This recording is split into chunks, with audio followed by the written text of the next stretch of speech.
Hi hello guys, welcome back to Aadya colourful. ನಾನು ಸುಮಾ.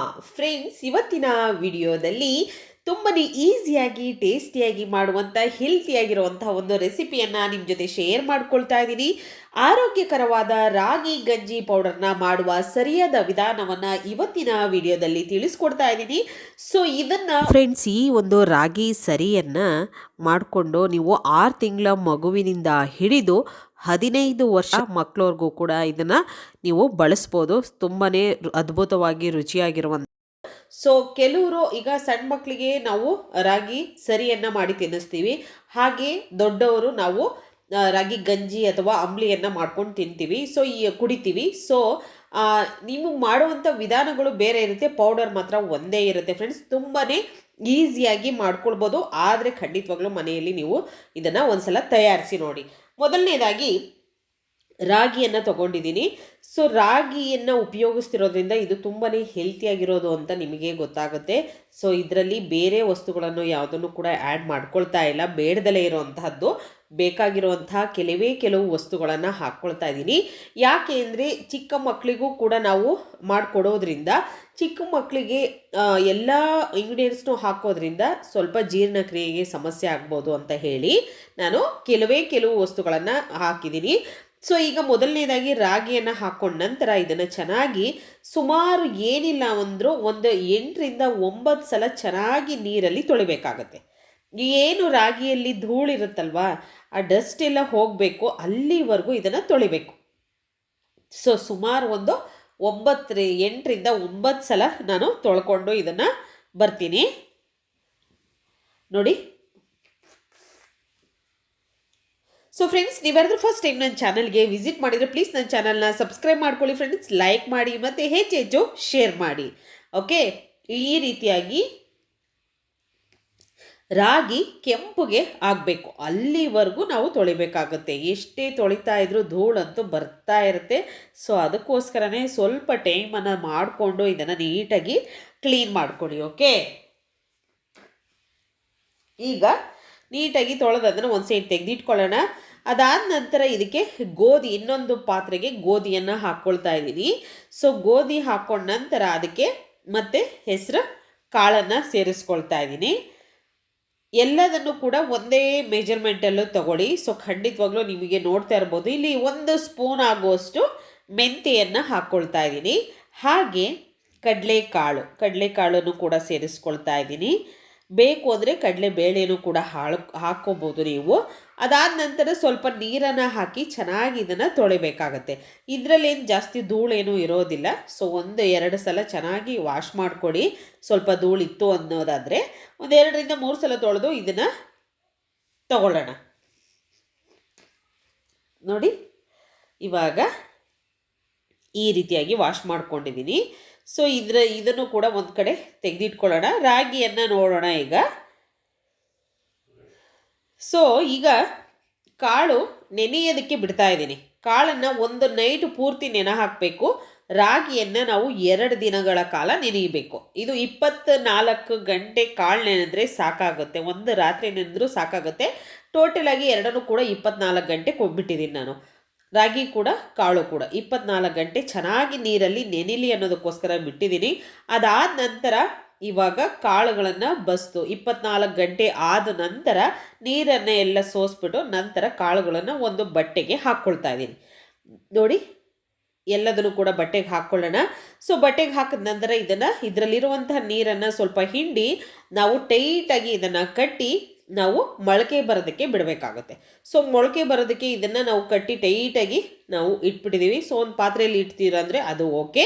ಈಗ ರಾಗಿಯನ್ನು ಕೂಡ ಅದರಲ್ಲಿರೋವಂಥ ನೀರನ್ನು ಸೋಸ್ಕೊಂಡಿದ್ದೀನಿ. ಅದಾದ ನಂತರ ಇದನ್ನು ಕೂಡ ಒಂದು ಬಟ್ಟೆಗೆ ಹಾಕ್ಕೊಳ್ಳೋಣ. ರಾಗಿನೂ ಕೂಡ ಒಂದು ಬಟ್ಟೆಗೆ ಸೇರಿಸ್ಕೊಳ್ತಾ ಇದ್ದೀನಿ. ಸೊ ರಾಗಿ ಚೆನ್ನಾಗಿ ನೆಂದರೆ ಮಾತ್ರ ಮೊಳಕೆ ಬರೋದು, ಇಲ್ಲಾಂದರೆ ಬರೋದಿಲ್ಲ. ಸೊ ಹಾಗಾಗಿ ಚೆನ್ನಾಗಿ ರಾಗಿಯನ್ನು ನೆನೆಸಿ.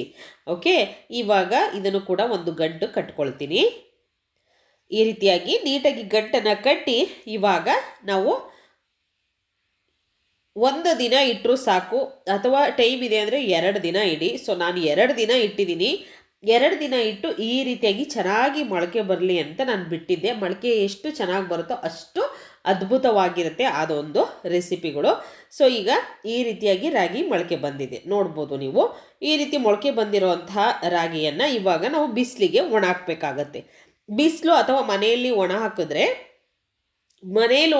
ಬೇಗ ಒಣಗೋದಿಲ್ಲ. ಅದಕ್ಕೋಸ್ಕರ ಬಿಸಿಲಿಗೆ ಹಾಕಿ ಚೆನ್ನಾಗಿ ಒಣಗಲಿ. ಅದಾದ ನಂತರ ತಗೋಬೇಕು. ಸುಮಾರು ಏನಿಲ್ಲ ಅಂದರೂ ಒಂದು 4 ರಿಂದ 5 ದಿನ ಇದ್ರ ಮೇಲೆ ನೋಡಿ ಈ ರೀತಿ ಒಣ ಹಾಕಿ ಇದ್ರ ಮೇಲೆ ಒಂದು ಬಟ್ಟೆಯನ್ನು ಮುಚ್ಚಿ ಬಿಸಿಲಿಗೆ ಒಣ ಹಾಕಿದ್ದೆ. 4 ರಿಂದ 5 ದಿನ ಒಣಗಿಸಿದ್ದೀನಿ, ತುಂಬ ಚೆನ್ನಾಗಿ ಒಣಗಲಿ ಅನ್ನೋದಕ್ಕೋಸ್ಕರ. ಒಣಗಿರುವಂತಹ ರಾಗಿಯನ್ನು ನಾನು ನಿಮ್ಮ ಜೊತೆ ಮತ್ತೆ ತೋರಿಸ್ತಾ ಇದ್ದೀನಿ. ಚೆನ್ನಾಗಿ ಒಣಗಿದೆ, ಮತ್ತು ಅಕ್ಕಿ ಕಾಳು ಎಲ್ಲ ಹಾಕಿರುವಂಥದ್ದು ಕೂಡ ನೀಟಾಗಿ ಒಣಗಿದೆ. ನೋಡ್ಬೋದು ಇಲ್ಲಿ ನೀವು ಎಲ್ಲದನ್ನು ಒಣಗಿಸಿ ಚೆನ್ನಾಗಿ ಇಟ್ಕೊಂಡಿದ್ದೀನಿ ನಾನು. ಸೊ ಇಲ್ಲಿ ಅಕ್ಕಿಯನ್ನು ತೋರಿಸೋದು ಒಂದನ್ನು ನಾನು ಮರ್ತಿದ್ದೀನಿ. ಸೊ ಖಂಡಿತ ಅಕ್ಕಿನ ಸಪ್ರೇಟಾಗಿ ತೊಳೆದು ಒಣ ಹಾಕಬೇಕು ಫ್ರೆಂಡ್ಸ್. ಓಕೆ, ಅದನ್ನು ಸಪ್ರೇಟು ಮತ್ತು ಕಾಳುಗಳು ಸಪ್ರೇಟು ಸಪ್ರೇಟ್ ಒಣ ಹಾಕಿ ಮತ್ತು ಮಿಕ್ಸ್ ಮಾಡ್ಕೊಂಡಿದ್ದೀನಿ. ಅದಾದ ನಂತರ ಕಡಲೆ ಬೀಜ ಮತ್ತು ಬಾದಾಮಿಯನ್ನು ತಗೊಂಡಿದ್ದೀನಿ. ಅದಾದ ನಂತರ ಗೋಡಂಬಿಯನ್ನು ಸ್ವಲ್ಪ ತೊಗೊಂಡಿದ್ದೀನಿ, ಜಾಸ್ತಿ ಹಾಕ್ಕೊಂಡಿಲ್ಲ. ಬೇಕು ಅಂದರೆ ನೀವು ಜಾಸ್ತಿನೇ ಉಪಯೋಗಿಸ್ಕೋಬೋದು ನೀವು ಮನೇಲಿ ಮಾಡ್ಕೊಂಡಾಗ. ನಾನಿಲ್ಲಿ ಸ್ವಲ್ಪ ಹಾಕ್ಕೊಂಡಿದ್ದೀನಿ. ಈಗ ಒಂದು ಪ್ಯಾನ್ ತೊಗೊಳ್ತಾ ಇದ್ದೀನಿ. ಪ್ಯಾನಿಗೆ ಇವಾಗ ನಾವು ಕಾಳುಗಳಿದೆಯಲ್ಲ, ಅಕ್ಕಿ ಮತ್ತು ಕಾಳು ಎರಡನ್ನೂ ಕೂಡ ಮಿಕ್ಸ್ ಮಾಡ್ಕೊಂಡಿದ್ದೀನಿ. ಅಕ್ಕಿಯನ್ನು ಜಾಸ್ತಿ ತೊಗೊಂಡಿಲ್ಲ, ಇಲ್ಲಿ ಒಂದೂವರೆ ಪಾವಷ್ಟು ಅಕ್ಕಿಯನ್ನು ಹಾಕ್ಕೊಂಡಿರೋದು ನಾನು ಅಷ್ಟೇ. ಅದಾದ ನಂತರ ಇವಾಗ ಸ್ವಲ್ಪ ಇದನ್ನು ನಾವು ರೋಸ್ಟ್ ಮಾಡ್ಕೋಬೇಕಾಗತ್ತೆ. ಯಾಕೆಂದರೆ ಅದರಲ್ಲಿರೋಂಥ ಹಸಿ ವಾಸನೆ ಹೋಗಲಿ, ಹಸಿ ಇದ್ದರೆ ಹೊರಟೋಗ್ಲಿ, ಸ್ವಲ್ಪ ಗರಿಯಾಗಿ ಆಗಲಿ ಅನ್ನೋದಕ್ಕೋಸ್ಕರ. ಅದಾದ ನಂತರ ತೆಗೆದಿಟ್ಟು ನಾನು ಮತ್ತೆ ಇನ್ನೊಂದು ಬ್ಯಾಚ್ ಹಾಕ್ಕೊಂಡಿದ್ದೀನಿ. ಒಂದೇ ಸಲಕ್ಕೆ ಎಲ್ಲದೂ ಕೂಡ ಆಗ್ತಿರಲಿಲ್ಲ, ಆದ್ರೂ ಈಗ ನಿಮಗೆ ಸ್ವಲ್ಪ ನಾನು ತೋರಿಸ್ತಿದ್ದೀನಿ ವಿಡಿಯೋದಲ್ಲಿ. ಈಗ ರಾಗಿಯನ್ನು ಕೂಡ ಹಾಗೆ ಸ್ವಲ್ಪ ಬೆಚ್ಚಗೆ ಮಾಡ್ಕೋಬೇಕು, ರಾಗಿನೂ ಕೂಡ. ಮತ್ತು ಕಡಲೆ ಬೀಜ, ಈಗ ಬಾದಾಮಿಯನ್ನು ಕೂಡ ಫಸ್ಟ್ ಹುರಿದು ತಗೊಳ್ಳೋಣ. ಇದನ್ನು ಕೂಡ ಸ್ವಲ್ಪ ಇದು ಕೂಡ ನಮಗೆ ಚೆನ್ನಾಗಿ ಹುರಿಬೇಕು. ಯಾಕೆಂದರೆ ಮೆತ್ತಗಾದರೆ ಈ ಪೌಡರ್ ಹಾಳಾಗ್ಬಿಡುತ್ತೆ, ಅದಕ್ಕೋಸ್ಕರ ಚೆನ್ನಾಗಿ ಹುರಿಬೇಕು. ಬಾದಾಮಿಯನ್ನು ಹುರಿದು ತಗೊಂಡಿದ್ದೀನಿ. ಅದಾದ ನಂತರ ಕಡಲೆ ಬೀಜವನ್ನು ಕೂಡ ರೋಸ್ಟ್ ಮಾಡ್ಕೊಳ್ತಾ ಇದ್ದೀನಿ. ಇದನ್ನು ಕೂಡ ನೋಡ್ಬೋದು ನೀವು. ಕಡಲೆ ಬೀಜನೂ ಕೂಡ ಸ್ವಲ್ಪ ಕಲರ್ ಎಲ್ಲ ಚೇಂಜ್ ಆಗಲಿ ಅಲ್ಲಿವರೆಗೂ ರೋಸ್ಟ್ ಮಾಡಿಕೊಂಡು ಆಮೇಲೆ ಬೇಕು ಅಂದರೆ ಕಡಲೆ ಬೀಜ ಸಿಪ್ಪೆಯನ್ನು ತೆಗೆದು ಉಪಯೋಗಿಸ್ಬೋದು. ಆದರೆ ನಾನೇನು ಕಡಲೆ ಬೀಜ ಸಿಪ್ಪೆ ತೆಗಿಯಲ್ಲ, ಹಾಗೆ ಡೈರೆಕ್ಟಾಗಿ ಹಾಕ್ಕೊಳ್ತೀನಿ. ಮತ್ತು ಗೋಡಂಬಿಯನ್ನು ಸೇರಿಸ್ಕೊಳ್ತಾ ಇದ್ದೀನಿ. ಗೋಡಂಬಿಯನ್ನು ಕೂಡ ಚೆನ್ನಾಗಿ ಇದು ರೋಸ್ಟ್ ಮಾಡ್ಕೊಳ್ಳೋಣ. ಜಾಸ್ತಿ ಕ್ವಾಂಟಿಟಿಯಲ್ಲಿ ಬೇಕು ಅಂದರೆ ಹಾಕ್ಕೊಳ್ಳಿ, ಏನು ತೊಂದರೆ ಇಲ್ಲ. ಮತ್ತು ಇಲ್ಲಿ ಕಮಲದ ಹೂವು ಇರುತ್ತೆ ಗೊತ್ತಾ, ಅದರ ಬೀಜ ಇದು ಮಕ್ಕನ್ ಅಂತ ಇದನ್ನು. ಸೊ ಇದನ್ನು ಇವಾಗ ನಾವು ಅದನ್ನು ಕೂಡ ಸ್ವಲ್ಪ ಚೆನ್ನಾಗಿ ರೋಸ್ಟ್ ಮಾಡ್ಕೋಬೇಕಾಗುತ್ತೆ. ಇವಾಗ ಎಲ್ಲದನ್ನು ಮಾಡ್ಕೊಂಡ ನಂತರ ಸ್ವಲ್ಪ ತಣ್ಣಗಾಗೋದಕ್ಕೆ ಬಿಡಬೇಕು ಎಲ್ಲದೂ ಕೂಡ, ರಾಗಿ ಆಗಲಿ ಅಕ್ಕಿ ಆಗಲಿ ಎಲ್ಲದೂ ಕೂಡ. ಅದಾದ ನಂತರ ಸ್ವಲ್ಪ ರಾಗಿಯನ್ನು ಹಾಕ್ಕೊಂಡು ಅದಕ್ಕೆ ಅಕ್ಕಿ ಮತ್ತು ಕಾಳುಗಳ ಮಿಶ್ರಣ ಇದೆಯಲ್ಲ ಅದನ್ನು ಸ್ವಲ್ಪ ಹಾಕ್ಕೊಳ್ತಾ ಇದ್ದೀನಿ. ಅದಾದ ನಂತರ ಗೋಡಂಬಿಯನ್ನು ಸೇರಿಸ್ಕೊಳ್ತಾ ಇದ್ದೀನಿ. ಕಡಲೆ ಬೀಜ ಬಾದಾಮಿ ಎಲ್ಲ ಸೇರಿಸಿ ಒಂದು ಸಲ ಮಿಕ್ಸ್ ಮಾಡ್ಕೊಳ್ತೀನಿ. ಚೆನ್ನಾಗಿ ಮಿಕ್ಸ್ ಮಾಡಿದ ನಂತರ ಮತ್ತೆ ಇವಾಗ ರಾಗಿಯನ್ನು ಹಾಕ್ಕೊಳ್ಬೇಕು. ಪೂರ್ತಿ ರಾಗಿಯನ್ನು ಸೇರಿಸ್ಕೊಳ್ತೀನಿ. ಇವಾಗ ಪೂರ್ತಿ ಸೇರಿಸ್ಕೊಂಡ ನಂತರ ಇವಾಗ ಇದಕ್ಕೆ ನಾವು ಕಾಳುಗಳು ಇದೆಯಲ್ಲ ಅವನ್ನು ಕೂಡ ಹಾಕ್ಕೊಂಡ್ಬಿಡೋಣ. ಬಾದಾಮಿ ಹಾಗೆ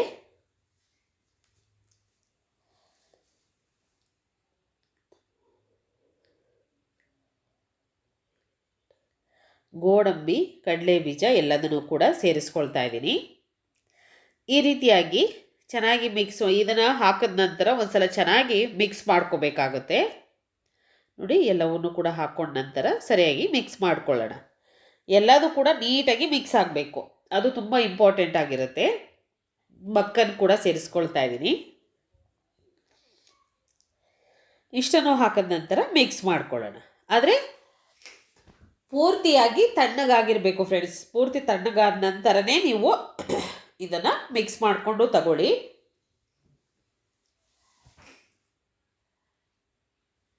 ಈ ರೀತಿಯಾಗಿ ಕೈಯಲ್ಲೇ ಚೆನ್ನಾಗಿ ಮಿಕ್ಸ್ ಮಾಡ್ಕೋಬೇಕು. ಮಿಕ್ಸ್ ಮಾಡಿದ ನಂತರ ಇದನ್ನು ಪೌಡರ್ ಮಾಡೋದಕ್ಕೆ ಕೊಟ್ಟು ಕಳಿಸ್ತಾ ಇದ್ದೀನಿ. ಪೌಡರ್ ಆದ ನಂತರ ನೀವು ನೋಡ್ಬೋದು ಈ ರೀತಿಯಾಗಿ ಎಷ್ಟು ಸಾಧ್ಯ ಆಗುತ್ತೆ ಅಷ್ಟು ನುಣ್ಣಗಿರಬೇಕು, ಆಯಿತಾ. ಸರಿ ಅಥವಾ ಅಂಬ್ಲಿಗೆ ಅಥವಾ ಗಂಜಿಗೆ ಮಾಡ್ಕೊಳ್ಳೋದಾದರೆ ನಾವು ಮಾಡಿಸುವಂಥ ಪೌಡರು ತುಂಬ ಸಾಫ್ಟಾಗಿ ಆಗಿರಬೇಕು. ಸೊ ಇವಾಗ ಇದನ್ನು ಸರಿ ಮಾಡೋದು ಹೇಗೆ ಅಂತ ತಿಳಿಸ್ಕೊಡ್ತಾ ಇದ್ದೀನಿ. ಮೊದಲನೇದಾಗಿ ಇವಾಗ ಒಂದು ಪಾತ್ರೆಗೆ 1 ಸ್ಪೂನು ಹಿಟ್ಟನ್ನು ಹಾಕ್ಕೊಂಡಿದ್ದೀನಿ. ಹಾಗೆ ಇದಕ್ಕೆ ನೀರನ್ನು ಸ್ವಲ್ಪ ನೀರು ಸೇರಿಸ್ಕೊಳ್ಳೋಣ. ಬೇಕು ಅಂದರೆ ಬರೀ ನೀರಲ್ಲೇ ಮಾಡ್ಕೊಳ್ತೀವಿ ಅಂದರೆ ನೀರಲ್ಲೇ ಮಾಡ್ಕೋಬೋದು. ಇದಕ್ಕೆ ಸ್ವಲ್ಪ ಉಪ್ಪನ್ನು ಕೂಡ ಹಾಕ್ಕೊಂಡಿದ್ದೀನಿ. ಹಾಕಿದ ನಂತರ ಒಂದು ಸಲ ಮಿಕ್ಸ್ ಮಾಡಿ ನಾವು ಹಾಲನ್ನು ಹಾಕ್ಕೊಳ್ಳೋಣ. ಹಾಲು ಹಾಕಿದ ನಂತರ ಒಂದು ಸಲ ಚೆನ್ನಾಗಿ ಮಿಕ್ಸ್ ಮಾಡ್ಕೊಳ್ತೀನಿ. ಹಾಲು ಎಷ್ಟು ಬೇಕೋ ನೋಡಿಕೊಂಡು ಸೇರಿಸ್ಕೊಳ್ಳಿ. ಹಾಗೆ ನೀರು ಕೂಡ ಅಷ್ಟೇ. ಓಕೆ, ನೀರಲ್ಲೇ ಮಾಡ್ಕೊಳ್ತೀವಿ ಅಂದರೆ ನೀರಲ್ಲೇ ಮಾಡ್ಕೋಬೋದು. ಚೆನ್ನಾಗಿ ಕುದಿ ಬರಬೇಕು. ಚೆನ್ನಾಗಿ ಕುದಿ ಬಂದ ನಂತರ ನೀವು ಇದನ್ನು ಸ್ವಲ್ಪ ಗಟ್ಟಿ ಆಗ್ತಾ ಬರ್ತಾ ಇದೆ ಅಲ್ವಾ, ಈ ರೀತಿಯಾಗಿ ಗಟ್ಟಿ ಆಗ್ತಾ ಬರ್ತಾ ಇದ್ದರೆ ನೀವು ನಿಮಗೆ ಯಾರೆಲ್ಲ ಮನೆಯಲ್ಲಿ ಈ ಪೌಡರ್ನ ಮಾಡ್ಕೊಳಕ್ಕಾಗಲ್ಲ ಅನ್ನೋರು ಇರ್ತಾರಲ್ಲ, ಸೊ ಅಂಥವರು ಖಂಡಿತವಾಗ್ಲೂ ಈ ಪೌಡರ್ ನಮ್ಮಲ್ಲಿ ಸಿಗುತ್ತೆ. ನೀವು ನಾನು ಒಂದು ನಂಬರ್ನ ಸ್ಕ್ರೀನ್ ಮೇಲೆ ಹಾಕಿದ್ದೀನಿ. ಆ ನಂಬರ್ಗೆ ವಾಟ್ಸಪ್ ಮಾಡಿ ಪೌಡರ್ನ ನೀವು ಆರ್ಡರ್ ಮಾಡಿಕೊಂಡು ತರಿಸ್ಕೋಬೋದು ಫ್ರೆಂಡ್ಸ್. ಓಕೆ, ಸೊ ಅದಕ್ಕೋಸ್ಕರ ನಿಮಗೆ ಎಷ್ಟು ಬೇಕೋ ಥಿಕ್ನೆಸ್ಸು ನೋಡಿಕೊಂಡು ನೀವು ಮಾಡ್ಕೊಳ್ಳಿ. ಓಕೆ, ಇದೇ ರೀತಿ ರುಚಿಯಾಗಿರುವಂತಹ ಮನೆಯಲ್ಲಿ ಆರೋಗ್ಯಕರವಾಗಿರುವಂತಹ ರಾಗಿ ಗಂಜಿ ಪೌಡರ್ ಮಾಡುವ ವಿಧಾನವನ್ನು ನಿಮ್ಮ ಜೊತೆ ಶೇರ್ ಮಾಡ್ಕೊಂಡಿದ್ದೀನಿ. ಖಂಡಿತವಾಗ್ಲೂ ಇವತ್ತಿನ ವಿಡಿಯೋ ಸ್ವಲ್ಪ ಏನಾದರೂ ಇಷ್ಟ ಆಗಿದೆ ಚಾನಲ್ನ ಸಬ್ಸ್ಕ್ರೈಬ್ ಮಾಡ್ಕೊಳ್ಳಿ, ಲೈಕ್ ಮಾಡಿ ಮತ್ತು ಹೆಚ್ಚೆಚ್ಚು ಶೇರ್ ಮಾಡಿ. ಇವತ್ತಿನ ಈ ವಿಡಿಯೋನ ಇಲ್ಲಿ ಮುಗಿಸ್ತಾ ಇದ್ದೀನಿ. ಮತ್ತೆ ಇನ್ನೊಂದು ಹೊಸ ವಿಡಿಯೋ ಜೊತೆ ಬರ್ತೀನಿ ಫ್ರೆಂಡ್ಸ್. ಅಲ್ಲಿವರೆಗೂ take care, bye, see you.